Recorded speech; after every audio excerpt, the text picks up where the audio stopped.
What about the U.S. congressional delegation? Hmm? Big bunch of people coming from the United States to show that we care. Did that make any impact, do you think? I think it's very important that large numbers of congressmen and women are coming here. Let's keep in mind that many of them have never been to Munich before, have never been in Congress before. A big part of that delegation, first time they just got elected back in November. And my engagement with a lot of them, very positive. They're here to learn. They want to understand more about the world. So the fact that we're actually taking this wave of younger representatives and senators, men and women, and getting them exposure to leaders around the world that matter, that's a big deal. But that's very different from saying that Congress is going to start working, that we're going to start legislating, that the parties are going to come together. And let's keep in mind, there wasn't one congressional delegation, there were actually three, and they weren't actually communicating or coordinated very well.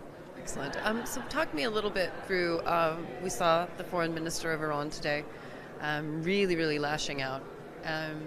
What's your takeaway there when it comes to the relationship between Saudi Arabia and Iran? Because one of the big questions, of course, within the Vision 2030 is that we're going to have nuclear ambitions coming to the fore from Saudi Arabia. The U.S. Energy Secretary essentially telling me yesterday, there will be no way we're going to allow them to bypass 1, 2, 3. Congress won't allow that as well.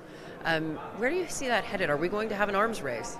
I think there is an arms race happening in the Middle East. I mean, the Saudis, of course, are spending the most on their defense, but the UAE is ramping up as well. The Iranians are ramping up. It's going to be more challenging with the recession they're having this year. But still, I mean, the defense contractors should be happy in this environment. That's true all over the world. In an environment where there are so many big challenges, it's a little sad to see just how many countries are working to ramp up their defense spend, and certainly in the Middle East that's the case. But in part, we all know the United States is going to care less about the Middle East over the medium long term. Not just because our countries are tired of wars, but also because we're now the largest oil producer in the world. So if that's the case, and you don't know who else is going to care about you, but there are a bunch of countries in the region that actually do have plans for the future of the Middle East, and they all hate each other, you're going to see an arms race, and that's kind of where we're heading. Nord Stream 2, what's your take?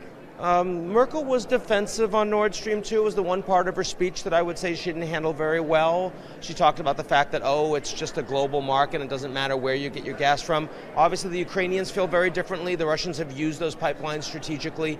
It continues to be an area where the Americans disagree with the Germans, but that is a place where we see a lot of other Europeans disagreeing with the Germans as well, and not just in Eastern Europe. I think it's interesting, and I think that that's one where Merkel's successor, AKK, is going to have her work cut out for it.